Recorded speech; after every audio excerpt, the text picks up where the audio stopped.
നമസ്കാരം, മെട്രോ വാർത്തയിലേക്ക് സ്വാഗതം. ഞാൻ ചാന്ദ്ര. ലക്ഷദ്വീപ്, ആഭ്യന്തര ദ്വീപുകൾക്ക് അധികം അറിയപ്പെടാത്ത സ്ഥലങ്ങൾ എന്നിവയെ പ്രോത്സാഹിപ്പിക്കുന്നതിൽ ശ്രദ്ധ കേന്ദ്രീകരിക്കാൻ കേന്ദ്ര സർക്കാർ. കേന്ദ്ര ടൂറിസം മന്ത്രാലയം ലക്ഷദ്വീപ് പ്രദർശിപ്പിക്കാൻ ഒരു സുസ്ഥിര വികസന മാതൃക സ്വീകരിക്കും. എന്നാൽ ദ്വീപുകളുടെ പരിസ്ഥിതി സംരക്ഷിക്കാനും പ്രാദേശിക പരിസ്ഥിതി നശിപ്പിക്കാതിരിക്കാനുള്ള ദ്വീപുകളിലേക്ക് തിരക്കേറാതിരിക്കാനും വേണ്ടത് ചെയ്യുമെന്നും അതിന് താല്പര്യമുണ്ടെന്നും ഒരു മുതിർന്ന ഉദ്യോഗസ്ഥൻ പറയുന്നു. ആഭ്യന്തര ദ്വീപുകൾ പ്രോത്സാഹിപ്പിക്കുന്നതിനു പുറമെ ടൂറിസം വികസിപ്പിക്കുന്നതിനും ചെറിയ പ്രമോഷണൽ പരിപാടികൾ നടപ്പാക്കുന്നതിനും ഇന്ത്യയിൽ ജനപ്രിയമല്ലാത്ത സ്ഥലങ്ങൾ കണ്ടെത്തിയെന്നും ടൂറിസം മന്ത്രാലയം വ്യക്തമാക്കുന്നു. അധികം അറിയപ്പെടാതെ ഈ സ്ഥലങ്ങളിൽ കുറച്ചു കാലത്തേക്കെങ്കിലും ബഹുജന വിനോദസഞ്ചാരം പ്രോത്സാഹിപ്പിക്കാൻ മന്ത്രാലയം ആഗ്രഹിക്കുന്നുവെന്നും ടൂറിസം ഡയറക്ടർ ഫറൂഖ് പറഞ്ഞു. പ്രധാനമന്ത്രി നരേന്ദ്രമോദിയുടെ ജനുവരി ആദ്യം ലക്ഷദ്വീപ് സന്ദർശനം നടത്തിയിരുന്നു. ദ്വീപ സമൂഹത്തിലേക്കും അതിന്റെ അനന്തമായ ടൂറിസം സാധ്യതകളിലേക്കും ആഗോള ശ്രദ്ധ ക്ഷണിക്കാൻ ഇത് കാരണമായി. കടലിനടിയിലെ പരിവേഷണത്തിന്റെ ചിത്രങ്ങളും അദ്ദേഹം എക്സിൽ പോസ്റ്റ് ചെയ്യുകയും അറബിക്കടലിൽ സ്ഥിതി ചെയ്യുന്ന ദ്വീപുകളിൽ സ്നോർക്കലിംഗിനും ശേഷമുള്ള തന്റെ ആഹ്ലാദകരമായ അനുഭവം പങ്കിടുകയും ചെയ്തിരുന്നു. ദ്വീപുകളിലെ അതിമനോഹരമായ കടൽ തീരങ്ങളിൽ അദ്ദേഹം അതിരാവിലെ ചുറ്റി നടന്നതിന്റെ നിമിഷങ്ങളും ചിത്രങ്ങളും പ്രദർശിപ്പിക്കുകയും ചെയ്തിരുന്നു. നമ്മുടെ ബഹുമാനപ്പെട്ട പ്രധാനമന്ത്രി ലക്ഷദ്വീപ് സന്ദർശിച്ചു. ഏറ്റവും അധികം ആളുകൾ ആവശ്യപ്പെടുന്ന ദ്വീപുകളിൽ ഒന്നാണിതെന്നും അവിടെയുള്ള ബീച്ചുകൾ വളരെ മനോഹരമാണെന്നും വൃത്തിയുള്ളവയാണെന്നും ഇന്ത്യയിൽ നമുക്ക് കാണാൻ കഴിയുന്ന ഏറ്റവും മികച്ച ദ്വീപ് ബീച്ചുകളാണെന്നും വ്യക്തമാക്കുന്നു ഇത്. അതിനാൽ ഞങ്ങൾ ലക്ഷദ്വീപിനെ പ്രോത്സാഹിപ്പിക്കുന്നു. ഒരു വിനോദസഞ്ചാര കേന്ദ്രമെന്ന നിലയിൽ ലക്ഷദ്വീപിനെ കുറിച്ച് ധാരാളം അന്വേഷണങ്ങളുമുണ്ട്. ലക്ഷദ്വീപിൽ ഞങ്ങൾ ഉടൻ ക്ലാസ് സ്റ്റാർ ഹോട്ടലുകൾ ഉടൻ കൊണ്ടുവരും, ഫറൂഖ് PTIക്ക് നൽകിയ അഭിമുഖത്തിൽ വ്യക്തമാക്കുകയായിരുന്നു. താജ് ഹോട്ടൽ ഗ്രൂപ്പ് ഇവിടെ ഹോട്ടലുകളുമായി വരുന്നു. അവർ ഇതിനകം തന്നെ ജോലികൾ ആരംഭിച്ചു കഴിയുകയും ചെയ്തു. 1-2 വർഷത്തിനുള്ളിൽ അവർ വിനോദസഞ്ചാരികൾക്ക് ഭക്ഷണം നൽകുമെന്ന് എനിക്ക് ഉറപ്പാണെന്നും അദ്ദേഹം വ്യക്തമാക്കി.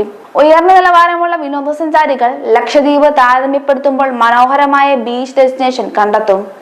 മറ്റേതെങ്കിലും ലോകോത്തര ലക്ഷ്യസ്ഥലങ്ങളിലേക്ക് പോകാതെ അവർ ഇങ്ങോട്ടേക്ക് വരുമെന്നും അദ്ദേഹം വ്യക്തമാക്കി.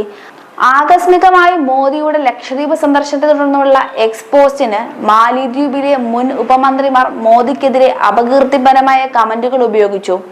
ലക്ഷദ്വീപിൽ വിനോദസഞ്ചാരം പ്രോത്സാഹിപ്പിക്കുന്നതിനായി നിരവധി മുൻകരുതലുകൾ എടുക്കുന്നുണ്ടെന്നും അദ്ദേഹം കൂട്ടിച്ചേർത്തു. അധിക മുറികളുടെ നിർമ്മാണവും വലിയ വിമാനത്താവളത്തിനുള്ള പദ്ധതികളും ഉൾപ്പെടെ മോദിയുടെ സന്ദർശനത്തിന് ശേഷം ധാരാളം മാറ്റങ്ങളാണ് ലക്ഷദ്വീപ് ദ്വീപ സമൂഹത്തിന് കിട്ടുന്നത്. ലോകമെമ്പാടും ഇത് ചർച്ച ചെയ്യപ്പെടുമെന്നും ലക്ഷദ്വീപിന്റെ അഡ്മിനിസ്ട്രേറ്റർ പ്രഫുൽ പട്ടേൽ അടുത്തിടെ പറഞ്ഞിരുന്നു. ലക്ഷദ്വീപിലെ വികസിപ്പിക്കുന്ന ദ്വീപുകളും മന്ത്രാലയം തിരിച്ചറിഞ്ഞിട്ടുണ്ട്.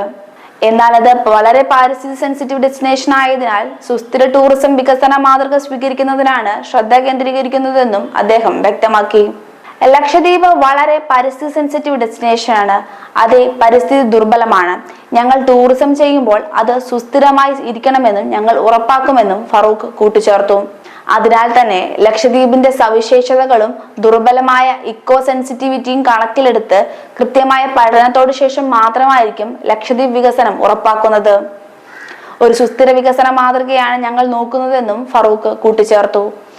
ഈ സമയത്ത് ദ്വീപ് തിരക്കേറിയതാക്കാൻ ഞങ്ങൾ ആഗ്രഹിക്കുന്നില്ല എന്നതിനാൽ ലക്ഷദ്വീപ് കൂടുതൽ കച്ചവടക്കാരെയോ അല്ലെങ്കിൽ ഇൻവെസ്റ്റേഴ്സിനെയോ കൊണ്ടുവരാതിരിക്കാനും മന്ത്രാലയം ഇപ്പോൾ ജാഗ്രത പുലർത്തുന്നുണ്ട്. ഈ തലമുറയ്ക്ക് ലക്ഷദ്വീപ് സന്ദർശിക്കുമ്പോൾ അത് ലഭിക്കുന്ന അതേ സൗന്ദര്യം തന്നെ ഭാവി തലമുറയ്ക്കും കാണാൻ കഴിയും. അതിനാൽ കൂടുതൽ ഇൻവെസ്റ്റേഴ്സിനെ ഇപ്പോൾ ഇങ്ങോട്ടേക്ക് കൊണ്ടുവരുന്നില്ല. ഭാവിയിലെ സാധ്യതകൾ അനുസരിച്ച് ഞങ്ങൾ ഉയർന്നു വന്നേക്കാം. പുതിയ ഹോട്ടൽ ഗ്രൂപ്പുകൾ ഉള്ളതിനാൽ അവിടെ വളരെയധികം തിരക്ക് കൂടാൻ സാധ്യതയുണ്ടെന്നും ഫറൂഖ് കൂട്ടിച്ചേർത്തു. എന്നാൽ ഇപ്പോഴത്തെ സാഹചര്യത്തിൽ അത് അനുവദിക്കാൻ കഴിയില്ല. വിനോദസഞ്ചാര ഉൽപ്പന്നങ്ങളുടെ കാര്യത്തിൽ ഇന്ത്യയിൽ കുറവൊന്നുമില്ലെന്നും ഇന്ത്യയിൽ മൊത്തത്തിൽ സന്ദർശിക്കാൻ ഏതൊരു സഞ്ചാരിക്കും ഒരു ജീവിതകാലം മുഴുവൻ വേണമെന്നും മനസ്സിലാക്കുന്നുവെന്നും അദ്ദേഹം വ്യക്തമാക്കി. ജനപ്രിയമല്ലാത്തതും അറിയപ്പെടാത്തതുമായ സൈറ്റുകൾ ഏറെയുണ്ട് ഇന്ത്യയിൽ. ഉദാഹരണത്തിന് കർണാടകയിലെ കാപ്പി ഇക്കോ ടൂറിസം ഡെസ്റ്റിനേഷനായ സക്ലേഷ്പുര പോലെയുള്ള സ്ഥലങ്ങൾ മന്ത്രാലയം തിരിച്ചറിഞ്ഞിട്ടുണ്ട്. ചിക്കമംഗളൂരു, കൂർഗ് വളരെ പ്രശസ്തമായ സ്ഥലങ്ങളാണ്. എന്നാൽ ആളുകൾ കൂടുതൽ തവണ കൂർഗിലേക്ക് തന്നെ പോകാറുണ്ടെന്നും നിങ്ങൾക്കറിയാമെന്നും അതുകൊണ്ട് തന്നെ സക്ഷേര പോലുള്ള സ്ഥലങ്ങൾ ഉയർന്നു വരുന്നത് കൂർഗിന് കൂടുതൽ ഗുണമാകുമെന്നും അദ്ദേഹം കൂട്ടിച്ചേർത്തു. ആയതിനാലാണ് ഇന്ത്യയിലെ ഇങ്ങനെയുള്ള സ്ഥലങ്ങളെ കണ്ടെത്താൻ മന്ത്രാലയം ശ്രമിക്കുന്നതെന്നും ഫറൂഖ് വ്യക്തമാക്കി. ന്യൂസ് ഡെസ്ക് മെട്രോ വാർത്ത.